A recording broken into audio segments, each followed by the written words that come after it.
मेरा नाम अंजना है। यह कहानी एक 60 साल के बूढ़े की है जो अपनी 18 साल की पत्नी को गर्भवती करने के लिए घर में सफ़ेद घोड़ा क्यों लाता था। सुनकर जान निकल जाएगी। मैं अंजना। मुझे बचपन से ही पढ़ने लिखने का बहुत शौक था। मेरे माता पिता ने भी मुझे पढ़ने में सपोर्ट किया। वह मुझे पढ़ा लिखा कर एक समझदार इंसान बनाना चाहते थे। मैंने 10वीं कक्षा पास कर ली और अब 11वीं कक्षा के लिए एक अच्छे स्कूल में एडमिशन लेने की कोशिश कर रही थी। मैंने शहर में एक बड़े से स्कूल में एडमिशन लिया और पूरा मन लगाकर पढ़ाई की। वहाँ ऐसी भी लड़कियाँ थीं जो पढ़ने की बजाय वहाँ मज़े करने आती थीं, जबकि मैं तो गांव की लड़की थी और अच्छे कॉलेज से डिग्री हासिल करने के लिए मेरे माता पिता ने मुझे शहर मेरे मामा के घर कुछ सालों के लिए भेजा। मेरे मामा मामे भी बहुत अच्छे थे।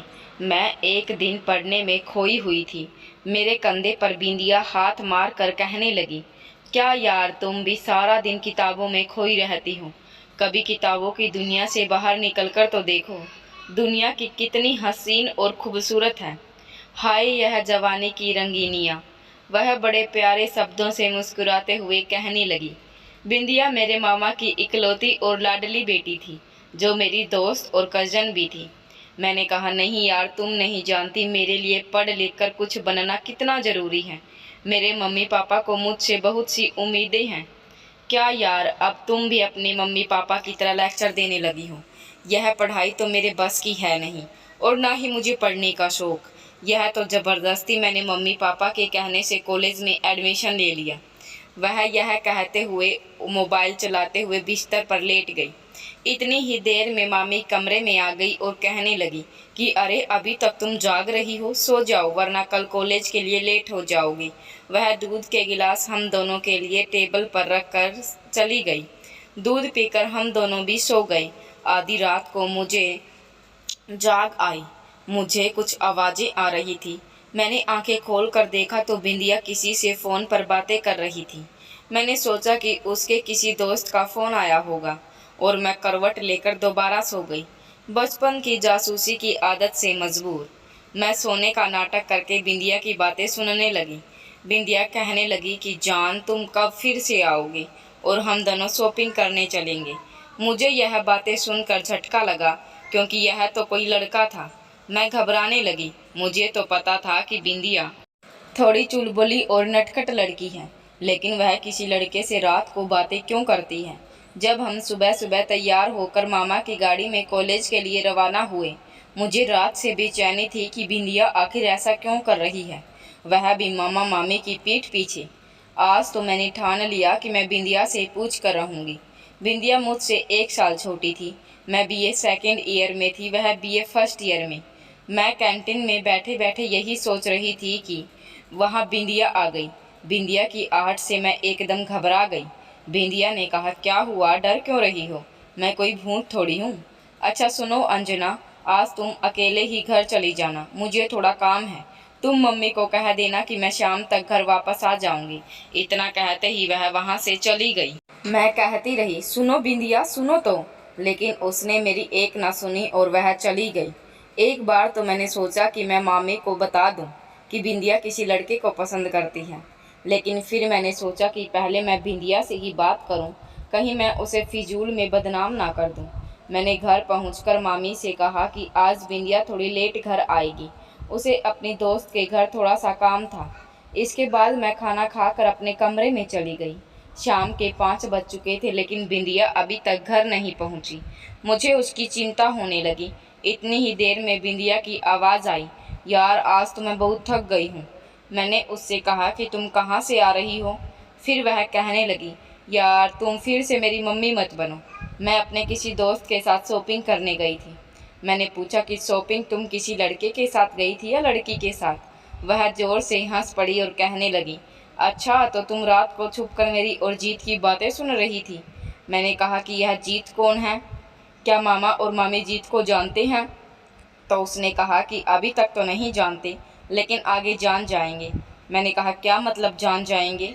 वह कहने लगी, अरे यार तुम भी ना, जीत कोई ऐसा वैसा लड़का नहीं है, वह बहुत अच्छा लड़का है और मैं जल्द ही मम्मी पापा से उसके बारे में बात करने वाली हूँ। उसने कहा कि मम्मी पापा जीत के रिश्ते के लिए कभी नहीं करेंगे, क्योंकि मैं उनकी इकलौती बेटी हूँ। मेरे लिए इतना तो वह कर ही सकते हैं। मैंने सोचा कि गांव से शहर का माहौल थोड़ा अलग होता है। शहर में अपनी पसंद की शादी बहुत मामूली सी बात होती है, लेकिन गांव में ऐसा कुछ नहीं होता। वहाँ तो लड़का लड़की आपस में बात भी नहीं कर सकते, उसको भी गलत समझा जाता है। मैं वैसे ही फिक्र कर रही थी। शहरों में तो यह सब कुछ चलता रहता है। फिलहाल यूं ही दिन गुजर रहे थे, लेकिन पता नहीं बिंदिया के लिए मेरा मन इतना चिंतित क्यों था। बल्कि वह तो आप जीत से रिलेटेड हर बात मुझसे शेयर करने लगी थी। अब तो बिंदिया छुप छुप कर उससे मिलने भी लगी और रात भर उससे बातें करने लगी। मुझे इस बात की फिक्र हो रही थी कि अगर मामा मामी ने इस रिश्ते के लिए मना कर दिया तो क्या होगा, कहीं बिंदिया कोई गलत कदम ना उठा ले। 1 साल गुजर चुका था। मामा मामी बहुत मायूस थे। मैं अपने गांव जा रही थी, लेकिन उस एक पल में मामा मामी और बिंदिया के साथ जो हालात गुजरे, मुझे उस पर बहुत अफसोस था। मामा मामी का लगाव बिंदिया के जाने के बाद मुझसे बढ़ गया, लेकिन मैं मजबूर थी क्योंकि कॉलेज की छुट्टियां हो चुकी थी और गांव में माँ बहुत बीमार थी। स्टेशन पर छोड़ते हुए मामा मुझे कहने लगे कि बिंदिया के जाने के बाद तुम ही मेरी बेटी थी और अब तुम भी गांव जा रही हो। मैं सारे रास्ते बिंदिया के ख्यालों में गुम थी। मुझे भी बिंदिया के जाने का बहुत सदमा लगा। बिंदिया ने जो किया वाकई हमने कभी नहीं सोचा था। मैं गांव पहुंच चुकी थी। मैं अपने घर आकर बहुत खुश थी। मेरे माता पिता भी मुझे देखकर खुश हुए। मेरी माँ की तबीयत तो समझो मेरे आने से बिल्कुल ठीक हो चुकी थी। माँ को भी बिंदिया के जाने का बहुत अफसोस हुआ। मैं सफ़र से आई तो मैं बहुत थक चुकी थी, इसलिए अपने कमरे में आराम करने के लिए लेट गई। मुझे मालूम नहीं था कि गांव में आकर इतनी जल्दी मेरे सर पर आसमान टूट पड़ेगा, क्योंकि गांव में तो शहर से बहुत ही अलग माहौल था। औरतों का पर्दे में रहना, औरतों पर जुल्म करना, ऊंची नीची जात, यह सब। सुबह मेरी माँ बहुत जल्दी उठ गई, क्योंकि उन्हें सुबह जल्दी उठने की आदत है। फिर हमने काम किया। उसके बाद हमारे पड़ोसी से एक मासी हमारे घर आई। वह माँ से कुछ ऐसा कह रही थी कि हमारे गांव का सरपंच 60 साल का बूढ़ा अपने बेटे की उम्र की किसी लड़की से शादी करके आया। मैंने जासूसी के लिए कान लगाकर उनकी बातें सुनने लगी। वह माँ से कह रही थी कि सुना है वह बूढ़ा नामर्द है, इसलिए अभी तक शादी नहीं की थी, लेकिन सुना है उसकी पत्नी अब गर्भवती है। इतनी ही देर में माँ ने मुझे देख लिया और कहने लगी, आओ अंजना, सविता मासी तुमसे मिलने आई है। मैं भागकर मासी के पास गई। मासी कहने लगी, कितनी बड़ी और प्यारी हो गई हो तुम। शहर में सब ठीक ठाक है, तुम्हारे मामा मामी। मासी के जाने के बाद मैं नाश्ता करते हुए माँ से कहने लगी, मामी सविता। मासी क्या कह रही थी? गांव का सरपंच नामर्द है और अब उसकी पत्नी गर्भवती भी है। यह सब क्या है?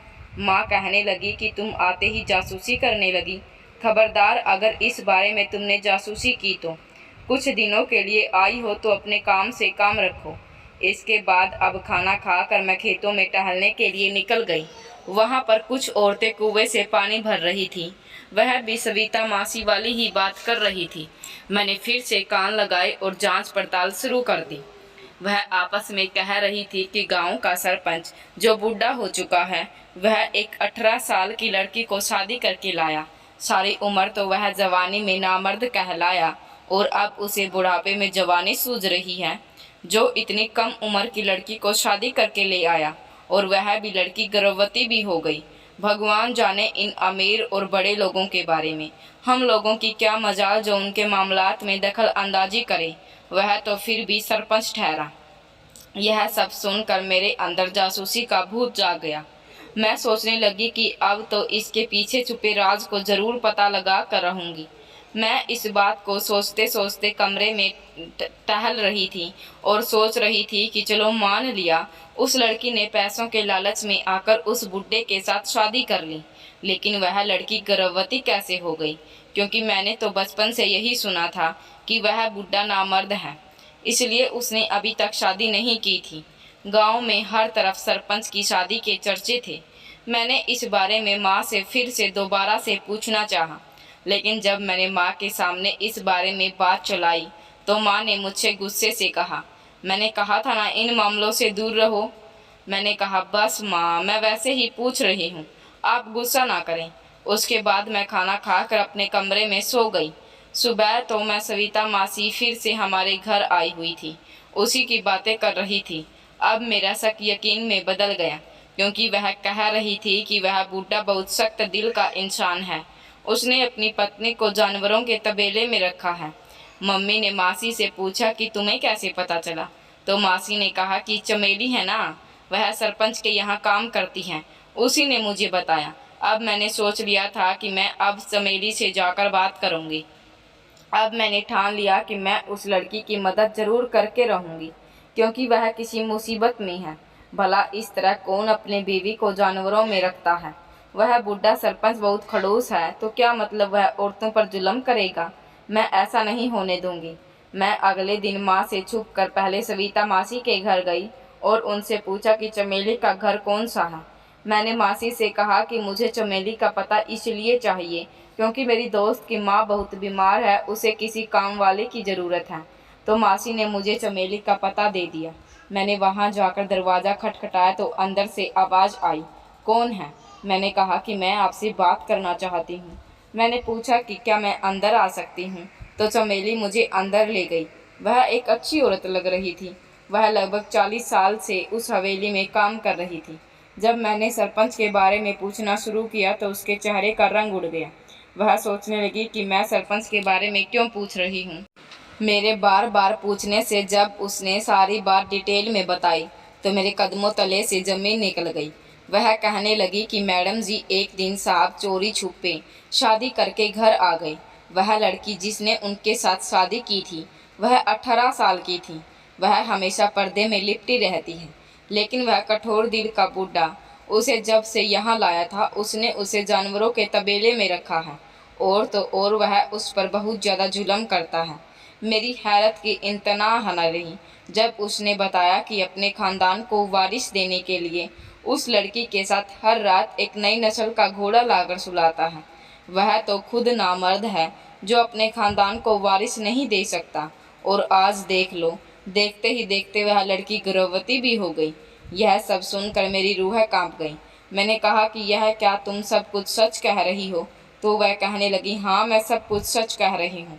मैंने उसकी बात रिकॉर्ड कर ली थी। अब मैंने सोच लिया था कि ज़रूर वह लड़की किसी मुसीबत में है। मैंने सोचा भी नहीं था कि अमीर लोग इतना गिर जाएंगे। मैं वह रिकॉर्डिंग पुलिस के हवाले करके उसे गिरफ्तार करवाना चाहती थी, लेकिन मुझे अभी और भी सबूत इकट्ठे करने थे। इसलिए मैंने कई बार उस लड़की से मिलने की कोशिश करी, लेकिन मैं नाकामयाब रही। एक दिन रात को मैं उठी और छुपकर हवेली की तरफ चल पड़ी। मैं सच में डर गई, क्योंकि वह बूढ़ा एक घोड़ा लिए उस बाड़े की तरफ जा रहा था।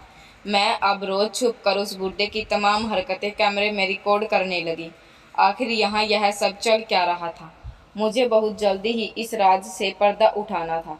बस आप मुझे उस लड़की से मिलकर ही जाना था।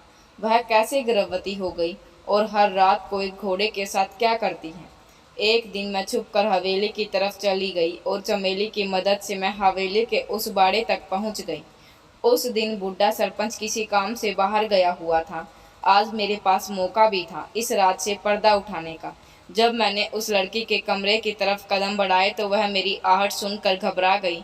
उसने अपना मुंह छुपा लिया। वह एक कोने में जा बैठी और मुझसे नज़रें चुराने लगी। मैं उसे घूरने लगी, लेकिन मैं उसका चेहरा नहीं देख पाई। मैंने कहा कि सुनो, तुम घबराओ मत, मैं तुम्हारी मदद करने के लिए आई हूँ। मुझे पता है यहाँ तुम पर बहुत जुल्म होते हैं। तुम मुझे सारा सच बता दो, मैं तुम्हें यहाँ से आज़ाद करवा दूँगी। वह बहुत डरी हुई लग रही थी। मैंने सोचा कि इस तरह तो वह मुझे सारी सच्चाई नहीं बता सकेगी।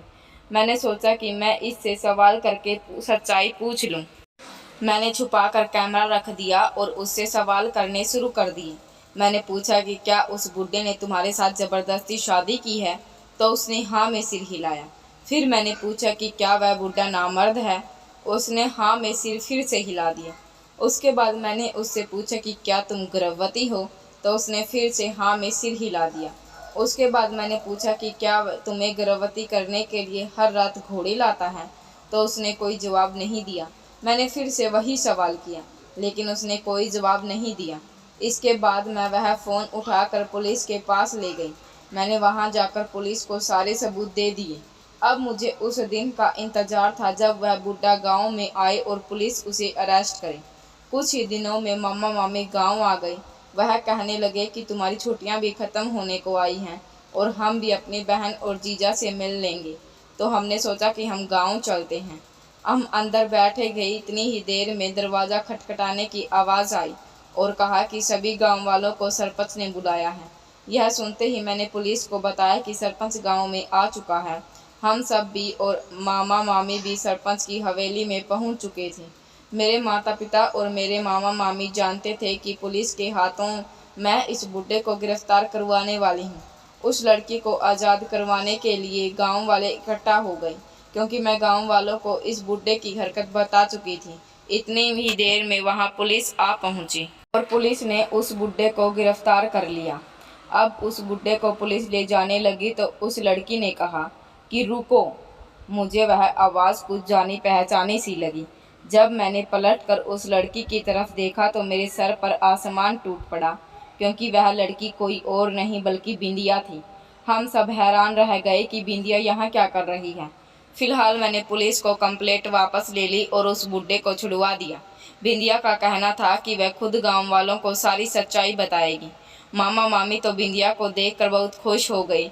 मामी कहने लगी कि मेरी बच्ची तू इतने दिनों से कहाँ थी। फिर मैंने बिंदिया के पेट की तरफ देखा। मैंने सोचा कि कहीं इस बुड्ढे ने बिंदिया के साथ कुछ गलत तो नहीं किया। बिंदिया भी मामा मामी से मिलकर बहुत खुश थी। उसने मामा मामी से माफ़ी मांगी। उसने कहा कि मैंने जीत के साथ भागकर बहुत बड़ी गलती कर दी। तो मैंने बीच में टोकते हुए कहा कि कहीं यह जीत वह बुड्ढा ही तो नहीं है। मैंने कहा कि नहीं नहीं, वह तो अच्छा इंसान है। जीत ने तो मुझे धोखा दे दिया। वह मुझे प्रेग्नेंट करके छोड़कर भाग गया। जीत ही मुझे इस गांव में लेकर आया था, लेकिन मैं यह नहीं जानती थी कि यह मेरी बुआ का गांव है। मैं अपने आप को बहुत छुपा कर रखती, लेकिन यहाँ आने के बाद जब मैं प्रेग्नेंट हो गई तो जीत मुझे छोड़कर भाग गया। तब इन्होंने मुझे सहारा दिया, इन्होंने मुझे दुनिया की नज़रों से बचाया। मैं जमाने वालों से छुप कर रहना चाहती थी, क्योंकि मैं जानती थी कि जमाने वाले एक घर से भागी हुई लड़की को किस नज़र से देखते हैं। और फिर मैं गर्भवती भी हो गई, और जब मेरे बच्चे को जीत ही नहीं अपनाया तो यह लोग क्या कहेंगे। मैंने बिंदिया से एकदम सवाल किया कि वह घोड़े वाली क्या बात है, तो वह हंसकर कहने लगी, एक मुँह है 10 बातें। गांव वालों को जब मेरी हवेली होने की भगनक लगी तो गांव वालों ने अफवाह बना दी। 60 साल के बूढ़े सरपंच ने एक जवान लड़की से शादी कर ली और घोड़े के साथ रात को अगरा वगैरह ऐसी वैसी बातें। बल्कि उस बूढ़े ने तो मुझे बेटी मानकर मुझे यहाँ रखा। वह घोड़े अपने शौक के लिए लाता था। वह शौक उनका है, घोड़े पालने का और रखने का। यह सब सुनकर मैंने गांव वालों से माफ़ी मांगी और वह सरपंच से भी माफ़ी मांगी। मैं अपनी हरकत पर बहुत शर्मिंदा थी। सरपंच ने कहा कि कोई बात नहीं, तुमने यह सब अनजाने में किया है। भले ही मैं नामर्द हूँ और मेरी कोई औलाद नहीं हो सकती, लेकिन बिंदिया के रूप में मैंने अपनी औलाद को देखा है। मैंने बिंदिया को दुनिया वालों की नज़रों से बचाने के लिए उसे के बारे में रखा, लेकिन पता नहीं चमेली को इस बात का कैसे पता लग गया और उसने पूरे गांव में यह बात आग की तरह फैला दी। गांव वालों के दिल भी सरपंच के लिए बिल्कुल साफ हो गए थे। जो लोग बाहर से कठोर दिखते हैं, अंदर से वे उतने ही नरम होते हैं। उसके बाद हम बिंदिया को घर पर ले आए। बिंदिया अपनी गलती पर बहुत शर्मिंदा थी। उसने सबसे माफ़ी मांगी। उसने मुझसे कहा कि अंजना, तुम बिल्कुल सही कहती थी।